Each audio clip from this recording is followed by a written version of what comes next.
In these videos, I'm going to be going through math, physics, and engineering practice problems. If you need help with any of your courses, or you want access to extra practice problems, check out my website linked below. In this video, we're going to look at the simple harmonic motion of a pendulum. Now, the first thing we need to sort out is what type of pendulum are we working with? Are we working with a simple pendulum or a physical pendulum? So let's look at the simple pendulum first. What this is going to look like is we're going to have a pivot point, a rope, and then a mass at the end of the rope. So what we're saying here is that all of the mass of this object is going to be considered a point mass at the end of our rope. Now, if we know the length of the rope, we can calculate our angular frequency as the square root of G over L, where G is 9.81 newtons per kilogram, and L is just the length of that cable. Now, this setup only works if we can say that all of the mass is at the end of the pendulum. Now, if that's not the case, then we're going to have to use the setup for a physical pendulum. So what this is going to look like is maybe we've got an odd-shaped pendulum where the center of mass of the pendulum is not at the end, but it's somewhere in the middle of the pendulum. So we'll have D as the distance from the pivot point to the center of mass, and then we'll have I as the moment of inertia and M as the mass. So then we can calculate the angular frequency as the square root of M times G times D over I. So once we've figured out what type of pendulum we're working with, we can use the equation to calculate the angular frequency and then come up with an equation for our angular position, angular velocity, and angular acceleration. The equation that we'll have for the angular position is going to be theta max sine of omega t plus phi, where theta max is going to be the amplitude of the oscillations, omega is the angular frequency, t is time, and phi is going to be the phase shift. With these equations, you're probably just going to want to leave everything in radians, so you don't have to deal with the conversion between degrees and radians as you're going through. Now, to get the angular velocity, we can take the derivative of the position with respect to time, and then we can take another derivative to get our equation for acceleration. So I'll put a box around these and say these are the equations that we should put on our formula sheet. And just keep in mind that with the angular position, we decided to use sine in our equation. We could have used cos as well. It's not going to make a difference as long as you're consistent and either pick sine or cos at the beginning and then stick with that as you go through. Now, the last thing we're going to need is some equations for the energy of our pendulum. So the first one we have is the kinetic energy is equal to 1/2 mv squared. Just keep in mind that the v that we're talking about here is the linear velocity. So that's going to be in meters per second. So if you know what the angular speed is at some point, you'll just have to convert that into a linear velocity before you can use that equation. The next one we have is the rotational kinetic energy is equal to 1/2 I times theta dot squared. So that I is going to be the moment of inertia and theta dot is going to be our angular velocity. And the last one we have is for the potential energy is going to equal mgh. Now, since we're working with pendulums and we had to use the small angle approximation to come up with those equations that we had before. So what that means is that for our potential energy, our equation is going to look a little different. It's going to be 1/2 mgl times theta squared. So when we go through an example, I'll show you where that comes from. Now that we've got our equations sorted out, let's take a look at a question. So we have a simple pendulum is made from an object attached to the end of the rope. The mass of the object is 9.6 kilograms. The length of the rope is 1.2 meters. The pendulum is initially in the equilibrium position, and the initial velocity is given to be 2.4 meters per second. So just notice that the initial velocity that they gave us is in meters per second and not radians per second. So we'll have to deal with that. So let's start with part A, where they want us to find the frequency of the oscillation. So we know that since this is a simple pendulum, we can use the equation for angular frequency, which is going to be the square root of G over L. So they gave us L as 1.2 meters. So if we plug that in, we'll get our angular frequency of 2.859 radians per second. So if we think about what that means, the angular frequency is not telling us how fast we're moving. The angular frequency is a constant value, which is going to give us an idea of how fast we complete a cycle. So one full cycle is going to be 2 pi, or roughly 6 radians. So since we're at 2.8 radians per second, that means that we're going to be roughly 2 seconds for one cycle. Now they want the frequency, so let's take our angular frequency and divide that by 2 pi so we can convert it into hertz. And if we do that, we'll get that our frequency is 0.455 hertz for part A. For part B, they want the initial angular velocity. They gave us the initial velocity in meters per second. So what we need to do is we need to divide out those meters so that we can convert it into radians. So if we take our initial velocity, 2.4 meters per second, and we divide it by the length of the pendulum, that's going to give us our answer in radians per second, so that we get that our initial angular velocity is 2 radians per second. For part C, they want us to calculate the angular acceleration at a time of 2 seconds. So there's going to be a few steps before we can get to that, because in order to get the angular acceleration, the first thing we need to do is get an equation for our position. So remember that we said our position is going to be theta max sine omega t plus phi. So we've already calculated our angular frequency for omega. Now we need to use our initial conditions to calculate the amplitude and the phase shift.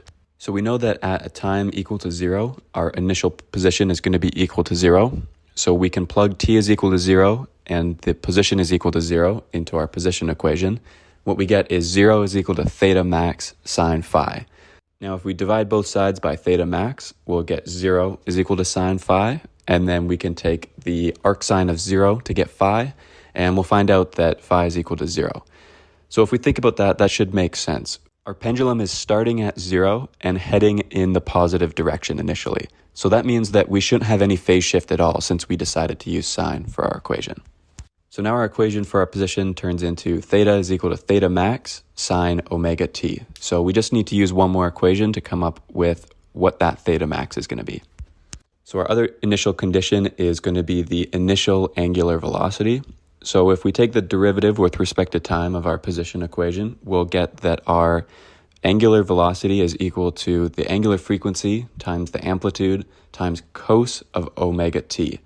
So now what we can do is plug in t is equal to 0 and the initial angular speed, that's going to be 2 radians per second. So if we plug both of those into our equation, now we'll get cos of 0, which is going to turn into 1. Then we can rearrange for theta max and say that theta max is going to be that initial angular speed divided by the angular frequency. So we get that our maximum amplitude is going to be 0.6995 radians. Now we've got everything we need for our position equation, so we can take the derivative of that to get the equation for our velocity and take another derivative to get our equation for acceleration. Now that we have all those values, we can plug in everything that we need to know for our acceleration and also plug in t is equal to 2, and we'll get our angular acceleration at a time of 2 seconds as 3.06 radians per second squared. So you can see with these initial conditions, it's pretty straightforward to come up with all of our unknowns in our equation, because when we plug in t is equal to 0, we got one equation, one unknown for the position, and one equation, one unknown for the velocity. If you have initial conditions which are both non-zero, then this makes it a little bit harder. I'll link one of the other videos we did that covers how to deal with that case up above. Now that we've got part C figured out, the last two parts here are just going to be talking about the energy of the system. So the first one is going to be what is the total energy of the pendulum for part D. Now there's a couple different ways you could think about that. We know that for our pendulum, we've got two different types of energy. We've got kinetic energy and we've got potential energy. So if you want the total energy of the pendulum, probably the easiest way to do it is either to calculate the potential energy when the pendulum is at the very end of its swing, so we calculate the maximum potential energy, or we calculate the maximum kinetic energy, which is when the pendulum is going to be straight up and down. Either of those are going to give you the total energy of the pendulum. Since we were given the maximum velocity as the initial velocity in the problem, we can use that to calculate our kinetic energy. So we'll use the equation that we had before as 1/2 mv squared, plug in our mass of 9.6 kilograms, and plug in our velocity as 2.4 meters per second. And if we do that, we'll get that the kinetic energy is 27.6 joules. Now for the last part, we want to calculate the potential energy of the pendulum at a time of 1 second. So we can use the equation that we had up above for the potential energy, but before we do that, I just want to show you where that equation comes from. So if we draw a picture here with our pendulum, and we have the length of the pendulum, we have theta on there. The little height that we're interested in is going to be the difference from when the pendulum is pointing straight up and down to wherever the pendulum is in that swing. And then the other part of the pendulum is going to be L cos theta.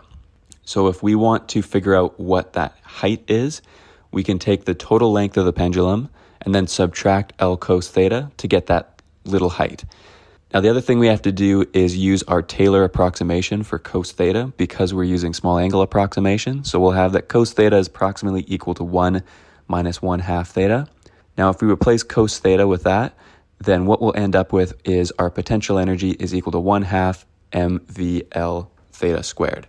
So if you try and use that without using the Taylor approximation, your answer is going to be off by just a little bit. So you have to use that Taylor approximation in order to come up with that equation. Now, in order to use this equation, we need to figure out what our theta is going to be at a time of 1 second. So let's go ahead and use our position equation to come up with that.